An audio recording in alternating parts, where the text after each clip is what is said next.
కూటమి ప్రభుత్వం పాఠశాల విద్యను నిర్వీర్యం చేస్తుంది. వైఎస్ జగన్ తీసుకొచ్చిన సంస్కరణలను తుంగలోకి తొక్కి కేవలం నారాయణ, చైతన్య వంటి కార్పొరేట్ స్కూళ్లకు ప్రయోజనకారిగా ఉండేలా నిర్ణయాలు తీసుకుంటున్నారు. ఇది పేద ప్రజలకు నష్టం చేసే చర్య. దీన్ని ప్రజలే అడ్డుకోవాలి. Chintada Ravikumar, Amadalavalasa YSRCP in charge. Print and electronic media మిత్రులందరికీ కూడా హృదయపూర్వకమైన నమస్కారాలు తెలియజేస్తాను.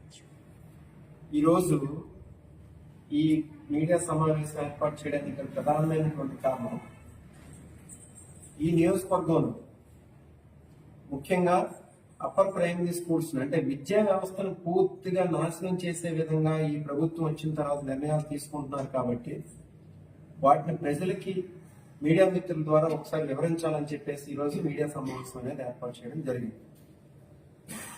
మనకి కొత్తగా నేషనల్ ఎడ్యుకేషన్ పాలసీ 2020 రావడానికి ముందు national policy on education 1986 implement అయ్యి ఉండేదన్నమాట.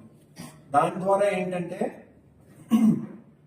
10+2 అంటే 1వ తరగతి నుండి 10వ తరగతి వరకు, ఆ తర్వాత ఇంటర్మీడియట్. అది ఎన్ని ఇయర్స్ నుండి 6 ఇయర్స్ ఏజ్ నుండి 18 సంవత్సరాల ఏజ్ వరకు గల పిల్లలకి 10+2 విద్యా విధానం అనేది ఉండేదన్నమాట. ఇప్పుడు కొత్తగా వచ్చినటువంటి నేషనల్ ఎడ్యుకేషన్ పాలసీ 2020 ప్రకారం 5+3+3+4 అంటే 3 ఇయర్స్ నుండి 18 ఇయర్స్ వరకు, అంటే మొత్తం ఏదైతే 10 క్లాసెస్ +2 ఇంటర్మీడియట్ ఎలా అయితే ఉండేదో, ఇప్పుడు 5+3+3+4 అంటే మొదటి 3 సంవత్సరాలు ఏంటంటే ప్రీ స్కూల్ విత్ అంగన్వాడీ. అంగన్వాడీని బలోపేతం చేసి ప్రీ స్కూల్ కంటిన్యూ చేసే విధంగా ఫస్ట్ 3 ఇయర్స్, తర్వాత 10 ఇయర్స్ 10 క్లాసెస్ +2 ఇయర్స్ ఇంటర్మీడియట్, కలిపి 3 ఇయర్స్ నుండి 18 ఇయర్స్ వరకు ఉండేది ఈ నేషనల్ ఎడ్యుకేషన్ పాలసీ 2020. దాన్ని మన స్టేట్ గవర్నమెంట్ ఎప్పుడంటే 2023లో జగన్మోహన్ రెడ్డి గారు ఉండేటప్పుడు ఇంప్లిమెంట్ చేశారు.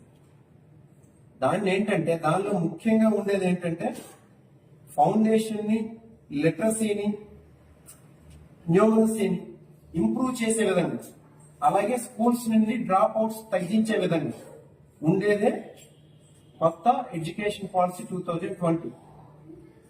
దాని ప్రకారం ఏం చేసేవాళ్ళు, ఫౌండేషన్ అంటే ఏంటి, అంగన్వాడీని బలోపేతం చేయడం.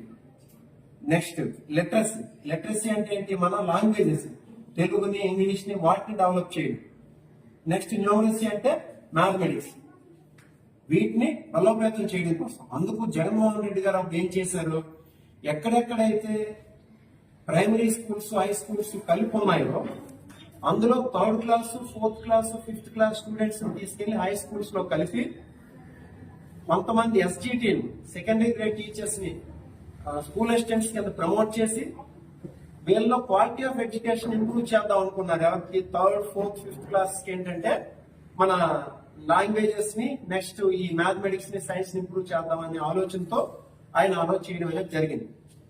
మీకు అందరికీ తెలుసు ఎలా ఆయన స్కూల్ ఎడ్యుకేషన్ ఎలా బలోపేతం చేయాలనుకున్నాడు. అది లాస్ట్ లో మనం డిస్కస్ చేద్దాం. కానీ దానిలో ఏమైంది, దానివల్ల ఏంటంటే 3rd, 4th, 5th క్లాసెస్ కి క్వాలిటీ ఆఫ్ ఎడ్యుకేషన్ అందించాలనే ఉద్దేశంతో జగన్మోహన్ రెడ్డి గారు దాన్ని ఇంప్లిమెంట్ చేయడం జరిగింది. కానీ ఇప్పుడు వచ్చారు మన చంద్రబాబు నాయుడు గారి ప్రభుత్వం 2024 నుండి. ఆ ఇంప్లిమెంట్ చేసిన దాన్ని ఇప్పుడు ఏం చేస్తున్నాడు ఆయన, ఎంతసేపు స్కూల్ ఎడ్యుకేషన్ మొత్తాన్ని నిర్వీర్యం చేసేసి కేవలం నారాయణ, శ్రీ చైతన్యాన్ని బలోపేతం చేసే ఉద్దేశంతోనే ఈ రోజు ఆయన ఎడ్యుకేషన్ పాలసీని ఇంప్లిమెంట్ చేస్తాం. దాన్ని ఒకసారి మనం చూద్దాం, మన డిస్ట్రిక్ట్ లో ఏం జరిగిందని చెప్పేసి.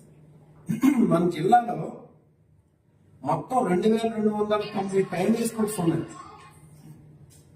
2290 ప్రైమరీ స్కూల్స్ ఉంటే వాటిలో 248 స్కూల్స్ ని ఫౌండేషన్ స్కూల్స్ గా మార్చారు. అంటే ఏంటి, ఓన్లీ అక్కడ 1st క్లాస్, 2nd క్లాస్ మాత్రం ఉంటుంది. 3rd, 4th, 5th క్లాస్ పూర్తిగా ఎత్తేసాడని.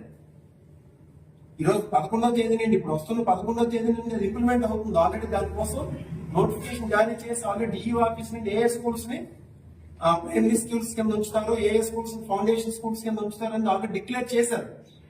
మన జిల్లాలో 2290 ప్రైమరీ స్కూల్స్ ఉంటే దానిలో 248 స్కూల్స్ ని ఫౌండేషన్ స్కూల్స్ కింద మార్చారు. అంటే 3rd, 4th, 5th క్లాస్ అక్కడ నుండి తీసేస్తున్నారు. 1, 2 క్లాసెస్ మాత్రం అక్కడ ఉంటాయి.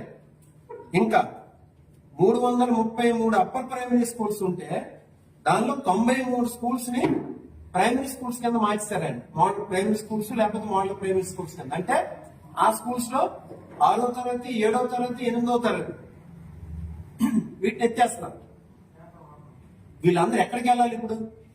ఆ ఊర్లో 3rd, 4th, 5th క్లాసులు ఎత్తేస్తే, అలాగే 6th, 7th, 8th క్లాసులు ఎత్తేస్తే ఆ ఊర్ల నుండి పక్క ఊర్లకి వెళ్ళాలి, లేకపోతే ఆ ఊర్ల నుండి వేరే టౌన్లకి వెళ్ళాలి. ఎవరిని బలోపేతం చేయడం కోసం చంద్రబాబు నాయుడు గారు ఈ నిర్ణయం తీసుకున్నారు. ఇది మన జిల్లాలో ఉండే స్టాటిస్టిక్స్ నేను చెప్తుంది. ఏ స్కూల్స్ ని బలోపేతం చేయడానికి ఆయన చేస్తున్నారు? అసలు గవర్నమెంట్ స్కూల్లో చదివిన వాళ్ళు ఈ రోజు పేద విద్యార్థులు ఉన్నారు. ఆ పేద విద్యార్థులు పక్క ఊర్లకు ఎలా వెళ్తారు? 3rd, 4th, 5th వాళ్ళు ఎలా వెళ్తారు? వాళ్ళ ట్రాన్స్పోర్టేషన్ ఎలాగా? ఊరి నుండి బయటికి వెళ్లే పరిస్థితి వస్తే వాళ్ళు ప్రైవేట్ స్కూల్స్ ఆప్ట్ చేసుకుంటారు. ఈ రోజు కేవలం ప్రైవేట్ విద్యని బలోపేతం చేసే విధంగానే మాత్రమే ఈ రోజుకి ఆల్రెడీ అమ్మఒడి ఇవ్వకుండా ఆల్రెడీ ఒక ఇయర్ ఆల్రెడీ దాటివేసాడు ఆయన. ఈ రోజు ఈ సంవత్సరం కూడా ఏం చేస్తాడో తెలియదు. కేవలం అందుకోసమే ఏమైనా ప్రైవేట్ స్కూల్లో ఉన్న వాళ్ళకి ఇవ్వకుండా చేసి గవర్నమెంట్ స్కూల్లో ఉన్న వాళ్ళకి ఇవ్వడం కోసమేనేమో ఈ ఇటువంటి